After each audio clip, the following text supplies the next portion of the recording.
देखी भैया, ये महंगाई से लाचार होके एगो गरीब के बेटा माई के दरबार में जाता, माई से अर्जी लगावत बा और माई से कहता है माई ई देश से बाढ़ सुखाड़ तालाबंदी महामारी से बेहाल बा माई, बिनती पर विचार करी हम माई। देवी मैया हो है तोहर बेटवा तोहरे दरवाजे पर तो से विनती करता मैया, तने गुहार पर विचार करा देवी मैया। अरे ये हो मोरी मैया है कठिन समैया में हो जाना सहैया हो, ये हो मोरी मैया है कठिन समैया में हो जाना सहैया हो, ये हो मोरी मैया है कठिन समैया में हो जाना सहैया हो। हे देवी मैया है अपने गरीब बेटवा के गुहार पर विचार करा माई।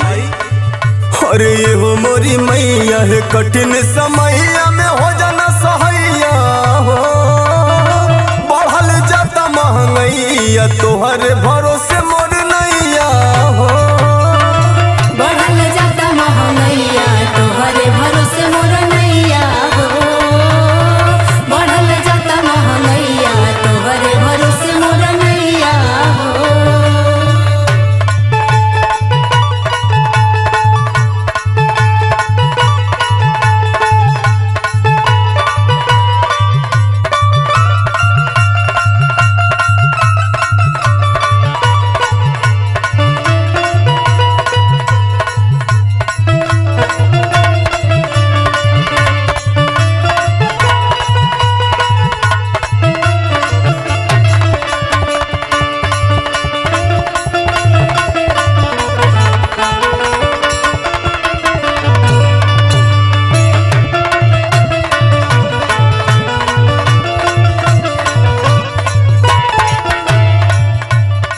माई अब तोहरे सिवा एक गरीब के केहू सहारा नहीं खे माई, हमार अर्जी स्वीकार करा माई।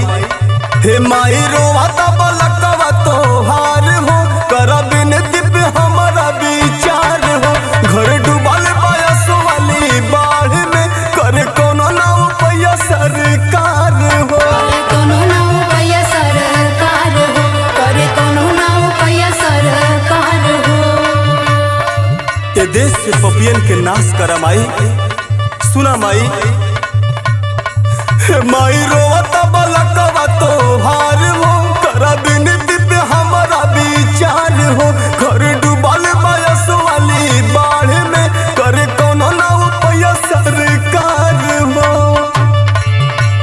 बनी मजबूर करी कहीं से सबूर सुनी शेरा वाली मैया हो, बनी मजबूर करी कहीं से सबूर सुनी शेरा वाली मैया हो, बनी मजबूर करी कहीं से सबूर सुनी शेरा वाली मैया हो। बिनती पर विचार करी हम आई। हर बने मजबूर करी कहीं से सबूर सुना शेरा वाली मैया हो, बढ़ल जाता महंगैया तोहरे भरोसे मोर नैया हो, बढ़ल जाता महंगैया तोहरे भरोसे मोर नैया हो, बढ़ल जाता महंगैया तोहरे भरोसे मोर नैया हो।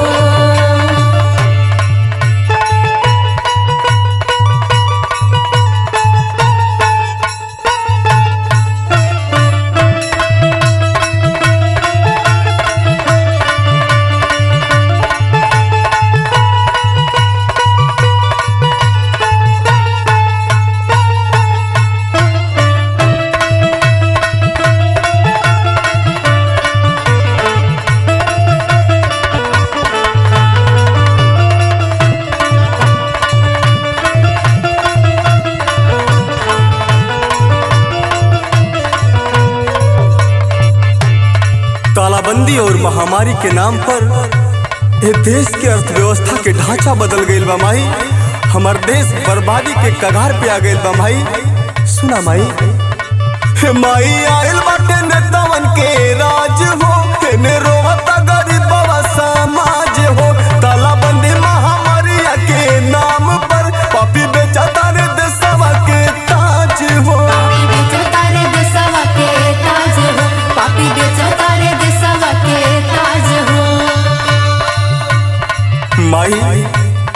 से तालाबंदी और महामारी के मिटा दा माई। सुना माई, माई आयल बाटे ने तवन के राज हो, तेने रोवता गरीबवा समाज हो। तालाबंदी महामारिया के नाम पर पापी बेचा ताने देशवा के ताज हो। भइले लाचार माई साहिलो मकार माफ करी हा गुनहिया हो। भइले लाचार माई साहिलो मकार माफ करी हा गुनहिया हो। भइले लाचार माई साहिलो मकार माफ करी हा गुनहिया हो। हाय एगो गरीब बेटवा के बात के लाज रखी हा माई। अरे भइले लाचार माई साहिलो मकार माफ करी हा गुनहिया हो। बढ़ल जाता महंगैया तोहरे भरोसे मरे नैया हो। बढ़ल जाता महंगैया तोहरे भरोसे मोर नैया हो। बढ़ल जाता महंगैया तोहरे भरोसे मोर नैया हो। बढ़ल जाता महंगैया तोहरे भरोसे